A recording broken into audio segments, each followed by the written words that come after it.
The science villa classes में आपका स्वागत है। आज हम भारतीय स्वतंत्रता संग्राम के दो ऐसे दिग्गजों की बात करने जा रहे हैं जिनके रास्ते अलग थे पर मंजिल एक। जी हां, हम बात कर रहे हैं महात्मा गांधी और भगत सिंह की। चलिए इस जटिल रिश्ते को समझने की कोशिश करते हैं।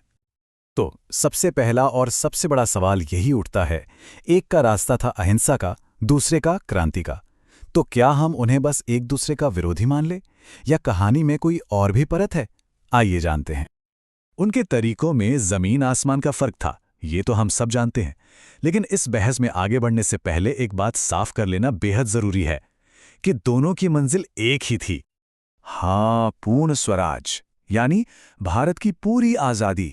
देखिए, रास्ते भले ही कितने भी अलग क्यों न रहे हों, दोनों ही हस्तियों की हर सांस, हर कोशिश बस इसी एक सपने के लिए थी, भारत को ब्रिटिश हुकूमत से पूरी तरह आजाद कराना। अच्छा, तो अब आते हैं उस मुद्दे पर जहां ये दोनों धाराएं बिल्कुल अलग हो जाती हैं, यानी उनके काम करने का तरीका। यहीं पर असली टकराव शुरू होता है।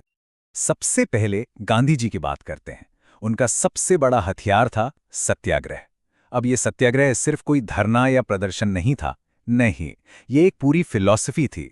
सच पर टिके रहकर बिना हिंसा के अपने विरोधी के दिल को बदलने की कोशिश करना, ये एक नैतिक लड़ाई थी। और इस तरीके की ताकत को हम कम नहीं आंक सकते। सोचिए, इसने आज़ादी की लड़ाई को कुछ पढ़े लिखे अमीर लोगों के ड्राइंग रूम से निकालकर देश के आम इंसान तक पहुंचा दिया, गलियों तक, खेतों तक। इसने नैतिक तौर पर ब्रिटिश साम्राज्य को पूरी दुनिया के सामने कमजोर कर दिया और भारत के लिए हमदर्दी पैदा की। ये एक जबरदस्त जन आंदोलन था, इसमें कोई शक नहीं। लेकिन सिक्के का दूसरा पहलू भी था। कई लोगों को ये रास्ता बहुत ही ज्यादा धीमा लगा। उन्हें लगा कि यह समझौतावादी है, और गांधी जी का आंदोलनों को अचानक वापस ले लेना, जैसे चौरी चौरा के बाद हुआ, उसे कई लोग एक बहुत बड़ी राजनीतिक गलती मानते थे। एक बड़ा सवाल हमेशा खड़ा रहा, क्या सच में सिर्फ अहिंसा से एक जालिम हुकूमत को हराया जा सकता है? और इसी सवाल के जवाब में आते हैं भगत सिंह। उनका नजरिया बिल्कुल अलग था।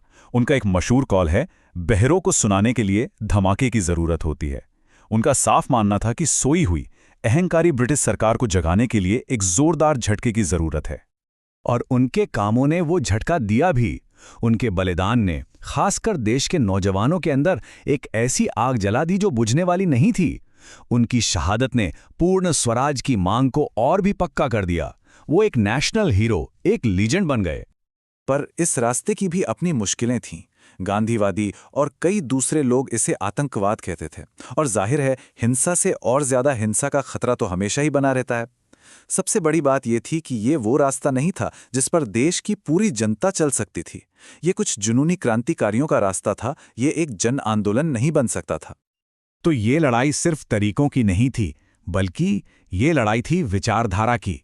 आजाद भारत कैसा होगा, इस पर दो बिल्कुल अलग सपनों की टक्कर थी। जरा इस टेबल को देखिए, ये कितनी साफ साफ दिखाती है कि दोनों में कितना बुनियादी फर्क था। एक तरफ गांधी जी का राम राज्य का सपना है, जो एक आध्यात्मिक और नैतिक भारत की बात करता है, तो दूसरी तरफ भगत सिंह का समाजवाद, जो आर्थिक आज़ादी पर जोर देता है। एक ग्राम स्वराज्य की बात करते हैं, तो दूसरे शोषण से मुक्त औद्योगिक समाज की। एक के लिए धर्म और राजनीति एक हैं, तो दूसरे एक नास्तिक और मार्क्सवादी थे। गांधी जी का सपना था एक ऐसे भारत का जिसकी आत्मा उसके गांवों में बसती हो, आत्मनिर्भर गांव, जहां सब कुछ शांति और सद्भाव से चले। उन्होंने इसे राम राज्य या ग्राम स्वराज्य कहा। यह सिर्फ राजनीतिक आजादी नहीं थी, यह एक नैतिक और आध्यात्मिक भारत बनाने का सपना था। लेकिन कई आधुनिक विचारकों को यह सपना सच कहें तो अव्यावहारिक लगा। उन्हें लगा कि ये प्रगति के खिलाफ है, और उनका जो ट्रस्टीशिप का सिद्धांत था, उसे कई लोगों ने अमीरों और पूंजीपतियों को बचाने का एक तरीका माना। वहीं दूसरी तरफ थे भगत सिंह, एक पक्के नास्तिक और समाजवादी। उनका सपना था एक ऐसे आधुनिक भारत का जहां किसी भी इंसान का दूसरे इंसान द्वारा शोषण ना हो। वो सिर्फ अंग्रेजों से आज़ादी नहीं चाहते थे, वो गरीबी और असमानता से भी आज़ादी चाहते थे, यानी आर्थिक स्वतंत्रता। मगर उस जमाने की जो मुख्यधारा की राजनीति थी, उसके लिए भगत सिंह के विचार बहुत ज़्यादा रैडिकल थे, क्रांतिकारी थे। और सबसे दुख की बात तो यह है कि वो सिर्फ 23 साल की उम्र में शहीद हो गए। उन्हें इतना वक्त ही नहीं मिला कि वो अपने इन विचारों को एक पूरी राजनैतिक योजना की शक्ल दे पाते। तो हम आखिर में कहाँ पहुँचते हैं?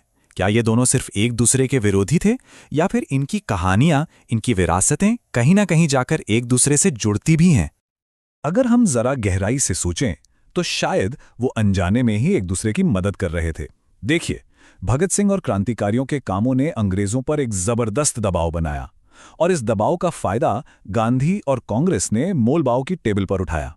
कह सकते हैं कि एक ने आग लगाई तो दूसरे ने उस गर्मी का सही इस्तेमाल किया। और यहीं पर उनकी विरासतें बिल्कुल साफ हो जाती हैं। गांधी के रास्ते पर चलकर हमें राजनीतिक आज़ादी मिली, ये सच है, लेकिन भगत सिंह ने आज़ादी के मतलब को और बड़ा कर दिया। उन्होंने हमें सिखाया कि सच्ची आज़ादी सिर्फ राजनैतिक नहीं, बल्कि सामाजिक और आर्थिक भी होती है। और यहीं पर हम इस विश्लेषण को खत्म करते हैं एक बड़े सवाल के साथ। आज का भारत जो अपनी नई चुनौतियों से जूझ रहा है, उसके लिए किसके विचार ज्यादा मायने रखते हैं? गांधी का नैतिक और अहिंसक रास्ता, या भगत सिंह का सामाजिक और आर्थिक बराबरी का क्रांतिकारी सपना? इस पर सोचिएगा जरूर। इस महत्वपूर्ण विश्लेषण का हिस्सा बनने के लिए आपका धन्यवाद। यह द साइंस विला क्लासेस की एक पेशकश थी।